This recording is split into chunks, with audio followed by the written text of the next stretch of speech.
दंडित हुआ, क्योंकि भगवान का अपराध किया था, झूठा कलंक लगाया था। इसके भी एक कन्या थी सत्राजित के, जिसका नाम था सत्यभामा। इसने भी कहा, जब सूर्य नारायण से मैंने यह मणि प्रदान किया था, पाया था, प्रभु प्राप्त किया था, उस समय मैंने एक संकल्प लिया था, ये मणि मैं उसी को दूंगा जो मेरी कन्या का वरण करेगा।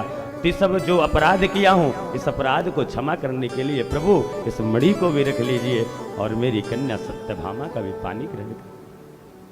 तो ऐसे सुखदेव जी कहते हैं, भगवान के जो 8 विवाह हुए वो अलग अलग समय में, अलग अलग दिन में और अलग अलग कारण से हुए। पहला रुक्मणी जी के साथ, दूसरा जाम्बुती के साथ, तीसरा सत्यभामा के साथ, चौथा कालिंदी के साथ और 5वां मित्रवृंदा के साथ और 6वां नागनजिता के साथ, 7वां भगवान का विवाह भद्रा के साथ और 8वां लक्ष्मणा के साथ संपन्न। ये 8 भगवान की मुख्य पटरानियां और 16,100।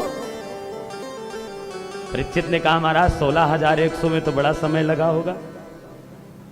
सुखदेव जी ने कहा, राजन 16,100 विवाह जो भगवान का हुआ वो एक ही दिन में एक ही मंडप पर संपन्न हुआ। उसकी भी कथा संक्षेप में बता देते हैं। एक भौमासुर नामक द्वारिका के समीप दैत्य रहता था और नारद जी को पता था कि इसकी कारागार में 16,100 कन्याएं बंदी हैं।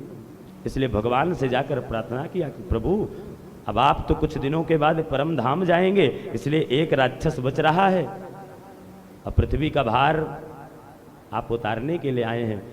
तो भगवान नारद जी के कहने पर भौमासुर से युद्ध किए और भौमासुर का उद्धार किए और उसके कारागार से 16,100 कन्याओं को मुक्त किए।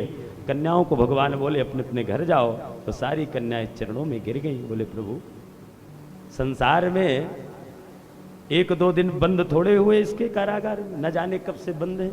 कोई पहचानेगा समाज में, घर में, परिवार में कहीं प्रतिष्ठा मिलेगी?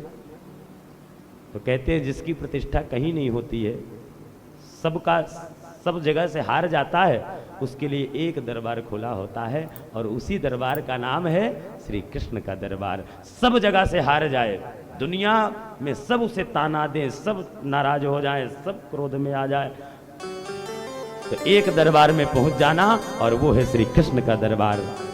इन 16,100 कन्याओं ने भगवान से इतनी प्रार्थना की, आर्त होकर, दीन होकर, कि प्रभु हमें कुछ चाहिए नहीं, बस केवल अपना नाम तो दे दीजिए सरकार। तो भगवान इनके अनुनय विनय करने पर कहते हैं, जो संसार से हारा होता है ना, उसको कृष्ण अपने गले से लगा लेता है। यही तो कृष्ण की उदारता है, यही तो कृष्ण की दयालुता है और यही तो कृष्ण की कृपालुता है। और भगवान ने 16,100 कन्याओं को लाए और ले जाकर के, क्योंकि कन्याओं ने भगवान से कहा भी कि अगर आपको ऐसा करना था कि इसके कारागार से मुक्त करके छोड़ देना था आधे में ही, तो आप इसके कारागार से हमें मुक्त मत करते प्रभु। इसके कारागार में भी भोजन मिलता था, सोने को मिलता था, रहने को मिलता, कमी क्या थी? पर आपने अगर इस राक्षस से उद्धार किया है तो संसार में मत छोड़िए नाथ, अपने चरणों में ही रखिए। तो भगवान वत्सल हैं, शरणागत है, इसलिए भगवान की शरण में जाने की देर है, कृपा करने में ठाकुर कभी देर। और भगवान ने स्वीकार करके अब ले गए द्वारिका, और द्वारिका में भव्य तैयारी हुई और द्वारिका में 16,100 कन्याओं के साथ एक ही दिन में एक ही मंडप में भगवान का विवाह संपन्न हो गया। तो कुल मिलाकर कितने विवाह भगवान के हो गए? 16,108। अब प्रत्येक रानी से 10-10 बालक हुए। कितने? 10-10 और एक एक कन्या हुई। अगले साल जब कथा में आना तो जोड़ के बताना कितना होता है, ठीक है?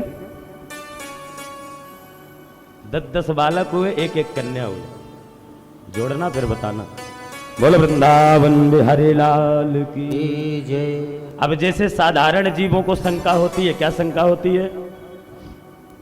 कि महाराज एक विवाह में तो 1 साल के अंदर झगड़ा शुरू हो जाता है, तो जहां 16,108 विवाह हो वहां झगड़ा ना होता हो, ऐसा तो हो नहीं सकता है?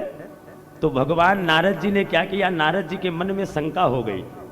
अब फिर जहां विवाद ना हो रहा हो नारद जी पहुंच जाए, फिर कोई कमी कहां बचती है? इसलिए नारद जी ने शंका किया, संदेह किया मन में, और नारद जी द्वारिका पहुंच गए। क्या करने गए? परीक्षा ले लें।